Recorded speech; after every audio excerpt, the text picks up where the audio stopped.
दोस्तों, इस वक्त पाकिस्तान की सेना ने भारतीय सीमा के पास में अपने हथियारों के जखीरे को भारी संख्या में तैनात करना शुरू कर दिया है। पाकिस्तान के हर एक मूवमेंट की इस समय वीडियो को सोशल मीडिया के ऊपर डाला जा रहा है। इन वीडियो को अपलोड कर कर पाकिस्तान की जनता ये दिखाने की कोशिश कर रही है कि जब भारत की तरफ से हमारे ऊपर जवाबी कार्रवाई की जाएगी, हम उस जवाबी कार्रवाई का जवाब देने में पूरी तरीके से सक्षम हैं।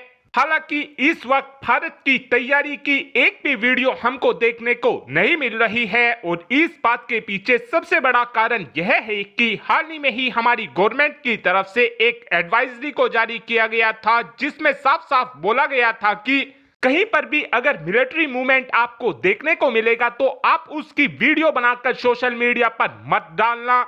और अब समझने की कोशिश करते हैं कि इस समय पाकिस्तान की सेना की तरफ से बॉर्डर पर किस किस तरीके के हथियारों को तैनात किया जा रहा है। सबसे पहले आपको बता दें कि पाकिस्तान की सेना की तरफ से अपने अल जवाल टैंक को भारतीय सीमा के पास में भेजा जा रहा है और जो ये अल जवाल टैंक है, इस टैंक को आप चाइना का टाइप 59 टैंक भी समझ सकते हैं।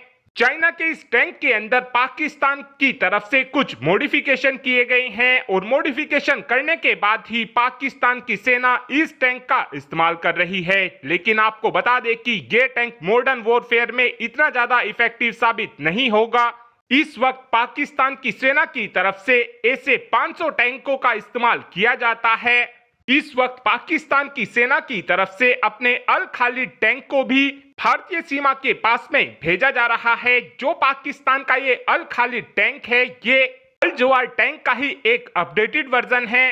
साथ में आपको ये भी बता दें कि इस अल खालिद टैंक के अपडेटेड वर्जन को भी इस समय पाकिस्तान की सेना बनाकर तैयार कर चुकी है और इस समय पाकिस्तान की सेना के पास 110 के आसपास अल खालिद 1 टैंक मौजूद हैं। इस वक्त पाकिस्तान की सेना के अगर सबसे अच्छे टैंक की बात की जाए तो उस टैंक का नाम VT4 है।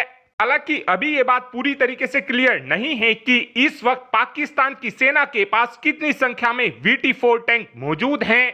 अभी तक पाकिस्तान की तरफ से जितने भी टैंक भारतीय सीमा के पास में भेजे जा रहे हैं, इन टैंकों के अंदर एक्टिव प्रोटेक्शन सिस्टम ही नहीं लगा हुआ है, जिस कारण इन टैंकों को हम काफी आसानी से मारकर गिरा सकते हैं। वहीं पर इस समय भारत के पास देखा जाए तो भारत के पास 5000 के करीब T-90 और T-72 टैंक मौजूद हैं, यानी कि चाइना और भारत की सेना के बीच टैंकों को लेकर कहीं से कहीं तक भी कंपटीशन ठीक नहीं बैठता है। साथ में इस वक्त पाकिस्तान की सेना की तरफ से SH-15 हावित्जर को भी भारतीय सीमा के पास तैनात किया जा रहा है। जो ये SH-15 हावित्जर है, ये एक चाइनीज ओरिजिन की हावित्जर गन है। ये हावित्जर गन 155/52 कैलिबर के साथ में आती है। SH-15 हावित्जर को लेकर इस समय कुछ पाकिस्तानियों की तरफ से ये बात बोली जाती है कि हमने चाइना से 236 की संख्या में SH-15 हावित्जर को खरीदा हुआ है और कुछ लोगों की तरफ से ये बोला जाता है कि हमारे पास 300 की संख्या में SH-15 मौजूद हैं और कुछ लोगों का कहना है कि हमारे पास 600 की संख्या में SH-15 हावित्जर गन मौजूद हैं। लेकिन आपको बता दें कि पाकिस्तान की सेना इन SH-15 हावित्जर का इस्तेमाल अभी के लिए बहुत ही ज्यादा कम संख्या में भारत के खिलाफ कर पाएगी। इस बात के पीछे सबसे बड़ा कारण यह है कि इन गन के अंदर जो एमिनेशन लगता है, उस एमिनेशन को पाकिस्तान की सेना ने रशिया और यूक्रेन युद्ध के दौरान यूक्रेन की सेना को बेच दिया था। इसीलिए अब पाक फौज की तरफ से 155/52 कैलिबर की इस गन के लिए एमिनेशन को तुर्की और पाकिस्तान से महंगी कीमतों पर खरीदा जा रहा है।